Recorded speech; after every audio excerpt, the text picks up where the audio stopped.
What's up mga ka-Wilders? Welcome sa another episode ng Youth for a Blazing Stories. Under Jacob Global Ministry. Yan, so bago ang lahat, I am Camille. Crystal. And we're God's faithful servant at your service. So ate, Yes. excited ka na ba sa episode natin ngayon? Grabe, hindi lang ako excited. Super excited talaga. Pero syempre, bago tayo mag-start ng panibagong episode, pag-usapan muna natin yung nangyari sa first ever episode ng podcast natin. Na grabe talaga, no? Na makikita mo talaga yung paggalaw at pagkilos ng Lord sa isang kabataan na handang sumuko at magbigay ng buhay sa Panginoon talaga. Na isa nga sa mga naging rema ko talaga doon is Jesus is the only solution. Na wag na tayong maghanap pa ng ibang solution sa mundo. Kasi it's either mapupunta tayo doon sa wrong places, wrong people, or wrong habit. And mas lalo tayong tumatakbo, mas lalo tayong napapalayo talaga doon sa totoong solution, which is si Lord. Yes, tama. And speaking sa pagtakbo ate, syempre 'di ba nakwento din ng guest natin doon is yung pagtakbo niya palayo sa Lord, which is yung ayun nga yung naisipan niya kumarera, ganon. Pero dumating din yung time na nasabi niya nga doon, yung championship talaga is kay Lord natin matatagpuan. Amen. Ayun. Grabe yung first episode. First episode pa lang yan ate. Oo, marami pang episode to. So, wag na natin to patagalin pa. Pakilala na natin yung guest natin ngayong gabi. So, ikaw ba, Ate Tal, paano mo ba nakilala tong guest speaker natin? Well, nakilala ko siya sa online. Online? Hindi, kasi nung dumating kasi ako sa JCAP, siguro 2019, gano'n, yung magto-2020 na. Nakilala ko tong, babaeng to. Ayan, sa online nga. Na kasi dumating ako ng JCAP, tapos yung team na nasamahan ko noon is sa talagang online pa lang, gano'n. Kasi nga pandemic, kaya nag-cell group talaga ako online. So, kasama ko siya sa cell group, etong girl na to. And actually, well, honestly, ayoko talaga sa babae. Sa babae to. Ayoko sa kanya nung una. Siyempre, normal lang naman yung minsan may mga, yung kahit wala kang dahilan na parang unang kita mo pa lang, ayaw mo na sa kanya. Tapos, sa cell group kasi namin, kami lang yung magkalapit ng age talaga. Pero, siyempre, as time goes by, na naging magkaibigan kami, yung talaga nagkaroon kami ng band personally. And ayun, sobrang grateful ako sa buhay nito. Sobrang, ang dami namin pinagdaanan, ups and downs. Yes, sobrang saya ako na nakilala ko to. Ikaw ba, ate? Paano ba nakilala to? Ako naman, nakilala ko siya way back 2018. Na una ko talagang kita sa kanya is napakabungis-ngis niya. And ito kasi yung guest natin maka-ate siya And naalala ko pa nga dati na mahilig siya magkwento talaga sa mga ganap sa school nila. Like yung mga, usaping boys, ganyan. Pero before pa naman to, like yung mga crushes na and also yung mga taong nagkakagusto sa kanya. So, and also, nakasama ko rin siya sa dance ministry. Ayan. So, bago siya maging media talaga, nasa dance ministry muna siya. Napakagaling na ito sumayaw And also, before then, during pandemic din, which is, meron ding youth fair pa rin nun, siya rin yung kasama ko sa pag-hosting. Ayan. So, ayun talaga sa dance, sa pag-host, and also sa media. Napaka-talented talaga ng guest natin na to So, wag na natin patagalin pa. Pakilala na natin. So, let's welcome Thea Mercado. Hello everyone. Hi Ate. Hello, sister. Crystal. Hello po. Grabe talaga. Ayan. Ayun. So, Busog na busog ako kasi talagang nilaglag ako ni Ate Cams. Pero I am super grateful and super blessed na nandito ako ngayon sa harapan nyo and sa harapan ng bawat Wilders nating nanonood. Hello po everyone. Ayan. So, syempre, kamusta ba ang buhay? Okay naman, Char. Okay naman so far. Ayun, masaya naman kasi marami namang blessings na nararanasan, lalo na bilang isang leader sa church and gano'n na rin sa ministry. So super blessed and super nagpapasalamat sa Lord. Ayun lang po. So, ano ba yung mga pinagkakaabalan mo ngayon? Lalo na bakasyon, di ba?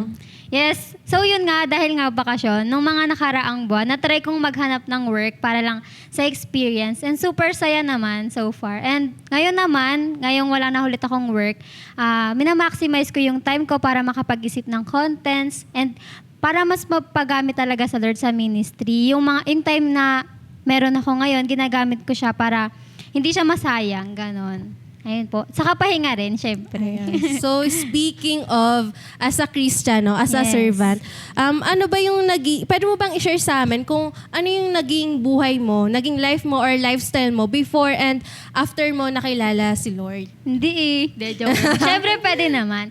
So, lumaki po ako sa isang Christian family. Pero it doesn't mean naman na porket lumaki ka sa Christian family, ma-adapt mo na rin spirituality nila. Syempre, salvation is individual talaga. Kaya habang lumalaki ako, habang nagdadalaga, naranasan ko rin magkaroon ng friends outside sa school.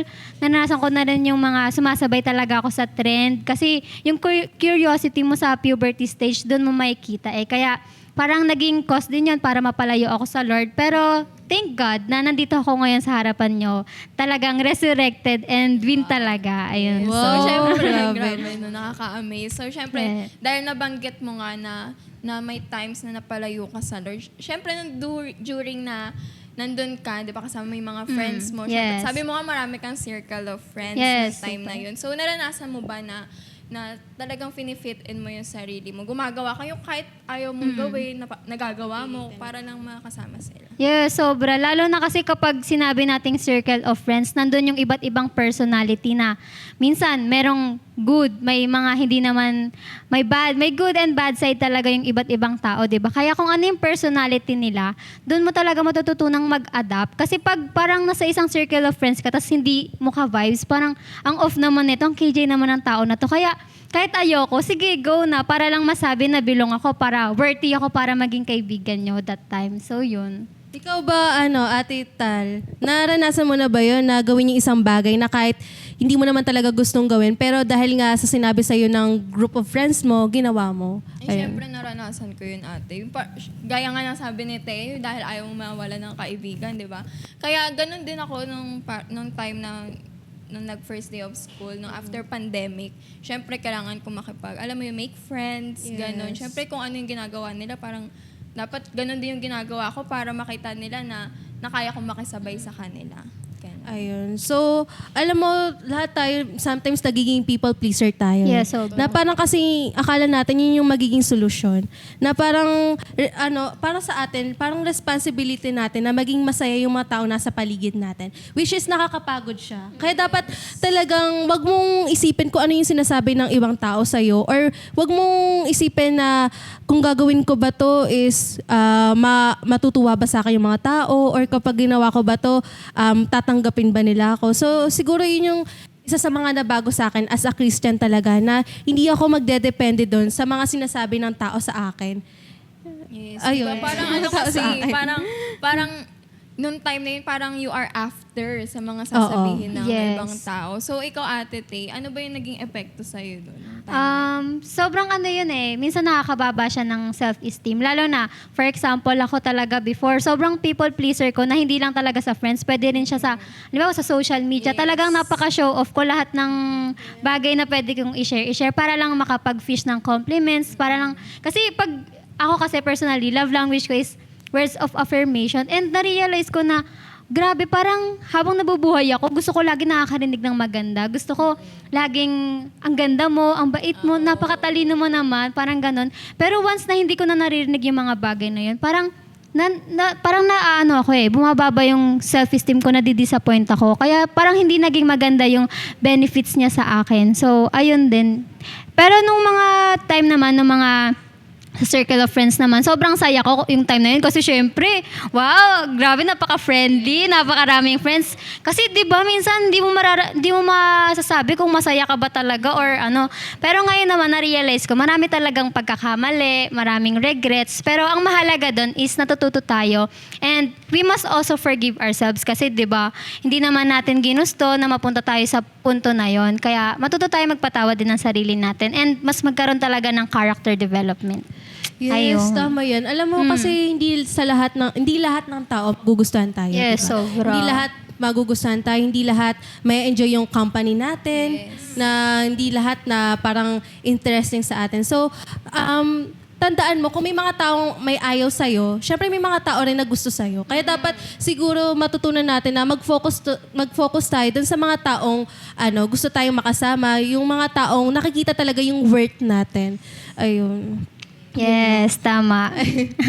Hindi talaga dapat nadedictate ng ibang tao kung ano yung magiging personality natin, kung ano yung identity natin, or kung ano dapat yung pinapakita natin sa kanila. Kaya Hindi nga, tayo diba, pwedeng minsan may mga depende. tao, na may mga kabataan na mga sad girl or sad boy. Oo. Kasi sinasabi nila, ay, wala namang nagmamahal sa akin, wala namang may gustong sumama sa akin. Yes, Ganun. naranasan Which is- ko na yan dati. Which is hindi naman talaga totoo. Kasi, syempre, kahit paano may mga kaibigan ka, may family Oo. ka talaga.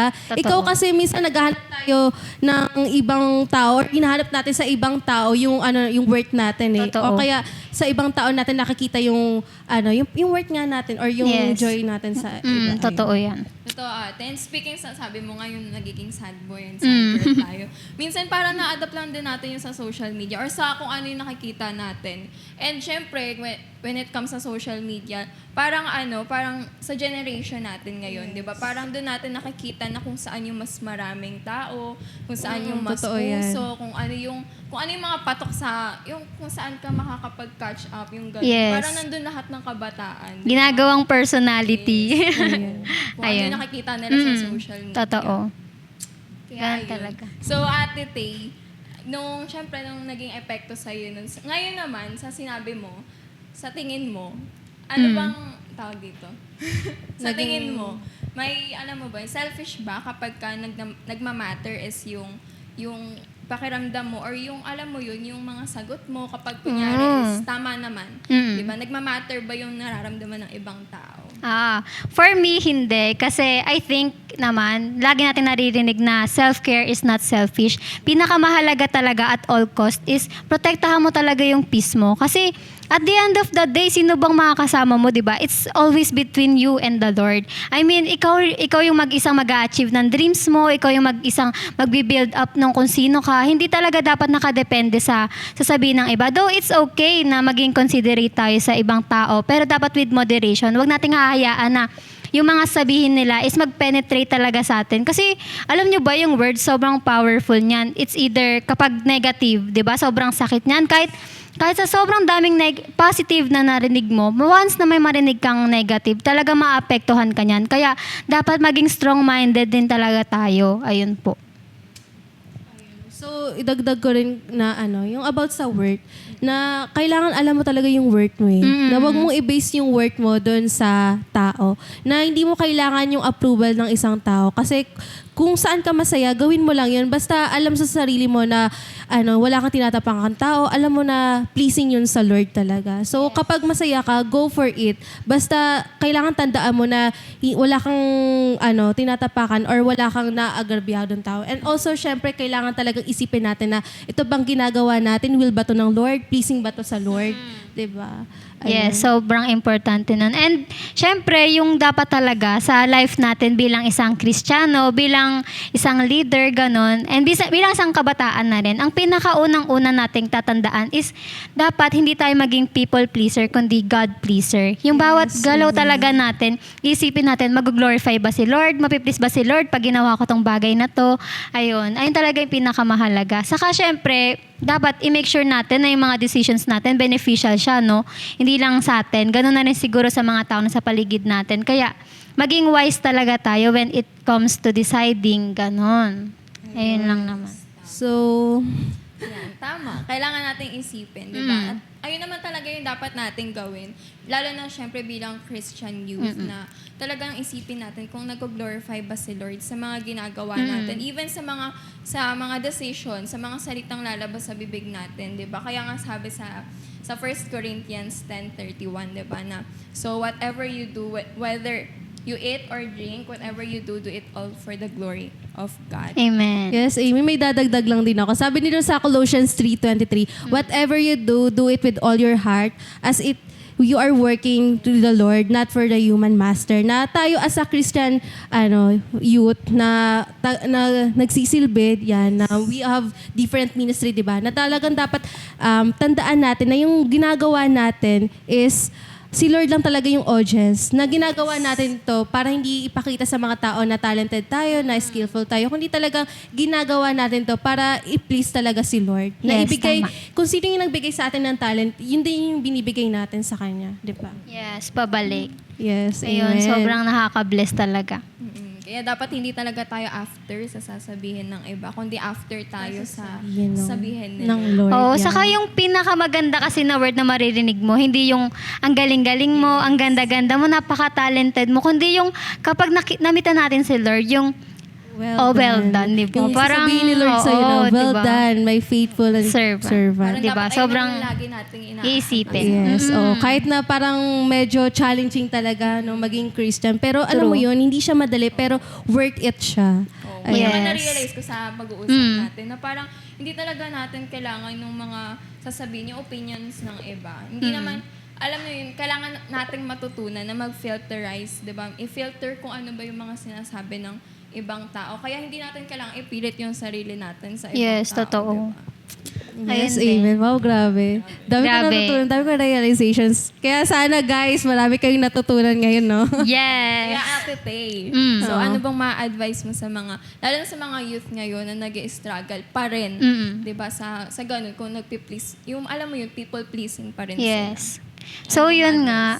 Marami siguro sa atin nag-heal from the wound kasi may mga times na tinry nating i-please yung ibang tao, natakot tayong iwan tayo ng ibang tao. Pero it's really okay, valid yung nararamdaman natin na minsan hindi talaga tayo okay kapag nakakarinig ng hindi maganda, kapag naiwan tayo. Pero lagi nating tatandaan na yung worth natin is not dependent sa sasabihin ng iba.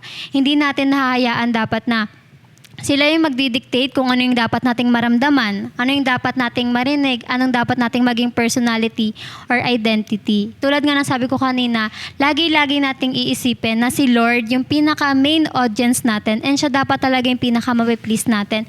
And also, let us surround ourselves with the right people. Kasi sila talaga yung mga katulong sa atin, di ba? Sabi nga ni Ate Camille kanina na kapag kasama mo yung tamang tao and sa tamang environment, hindi mo na kailangan mag-pretend eh. Hindi mo na kailangan ipagsiksikan yung sarili mo para lang makita nila yung halaga mo.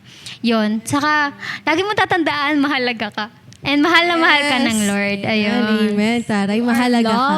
You are loved. Lahat ng affirmation, maririnig mo pag galing sa Lord talaga. Kaya Yes. mas nakakakilig talaga. Yes, Oo, di ba? nakakakilig, promise. Kiligin ka na lang kay Lord. Oo nga. Kay Lord ka na lang kiligin kami nga eh. At least hindi Kinikilig ka sa sasaktan Lord. ni Lord, pero yung mga tao. Oo. Kung masasaktan ka man, correction naman siya, pero constructive. Yes, Ganon. totoo yan. Diba? Ayan, So, so, kikiligin ka kay Lord na lang talaga. Kinikilig ako. Charing. Ako, Yun. kinikilig ako. So, ayan. So, maraming salamat Ate Ting, Yes, for joining thank you so us. much po. Sobrang dami kong natutunan and I'm Oo, ang so dami ko blessed. talaga. Yes. talaga. Sobrang nagpapasalamat din ako sa buhay ng ating guest. Ay, ng guest. ng ating host, di ba? Kasi isa rin sila sa mga sisters ko na nakatulong sa akin para may build up yung confidence ko. And syempre, para sa akin, sila rin yung right people na tumutulong sa akin para mas mag-grow in faith sa Lord. Yun. Maraming salamat po. Yan. So, thank you, Tay. Thank you guys and thank you everyone. Ayan, so, partner, ayan. So, ate, grabe, no? Grabe, na-bless ako. Ang dami kong na-realize talaga. Oo, naka-speechless eh. No? So, ayun nga, dagdag ko lang na, alam mo yung Jesus is looking for us. Na all this time talaga, Jesus is looking for us. Na kaya talagang wag mo nang hanapin yung worth mo, na wag mong i-base yung worth mo sa sasabihin or idedepende yung worth mo sa ibang tao. Na kaya nga, I pray na, alam mo yun, tayong lahat, I really pray na mapagod tayo to chase and to please people. Na alam mo yun, na-realize ko lang na hindi ka magiging enough sa wrong people talaga. Na hindi ka magiging enough dun sa mga tao na hindi nila makita yung worth nila kay Christ. Yes, So, totoo ayun. yun, ate. Talagang hindi mo makikita sa ibang tao, lalo na sa mga wrong people nga, yung worth mo, lalo na yung mga sinasabi nila. Parang, minsan, syempre, kapag wrong people yung nagsalita tungkol sa'yo, di ba, syempre, masakit na nga yun eh. Pero kapag kay Lord ka talaga dumepende, minsan nga kapag kunyari, may mga times na Lord, tama ba tong naririnig ko? Galing ba sa'yo to? Yung parang, lagi na lang tayo dapat dumepende kay Lord. Kasi iba pa rin kapag kay Lord tayo nakadepende. Kasi kapag lagi tayong dumedepende sa ibang tao, talagang paulit-ulit tayong masasaktan. Kaya nga 'di ba sabi mo kailangan talagang i-filter natin yung mga words na pumapasok talaga sa atin. Na kunin lang natin yung mga sinasabi sa atin na makakatulong talaga at makakapag-build talaga natin sa atin. So ayan guys, dito na magtatapos ang ating kwentuhan na may kapupulutan ng aral. So I really hope na marami kayong natutunan at na-realize sa gabing ito. And alam ko namang nabitin kayo sa episode na to. Kaya syempre, kung gusto nyo pa kaming subaybayan, please like our Facebook page, The Youth Fire. And syempre, kung gusto nyo i-replay yung ating podcast, meron tayong YouTube channel. And don't forget to like, share, and subscribe. Ayan guys, so we would like to invite you everyone to join us sa Youth Fire Service every 4th week of the month. Yes, Sunday at 2 p.m. And syempre, meron din tayong Crossfire para sa ating Young Pro. Ayan, so every, last Wednesday of the month, 7 p.m. here in Jacob Sanctuary. So, syempre, don't forget to like our church Facebook page. Yes, Jesus Christ, the King, the author, and the finisher of our faith. So again, muli, ako po si Ate Camille, Crystal, and we're God's faithful servant at your service. God bless everyone. Hanggang sa susunod.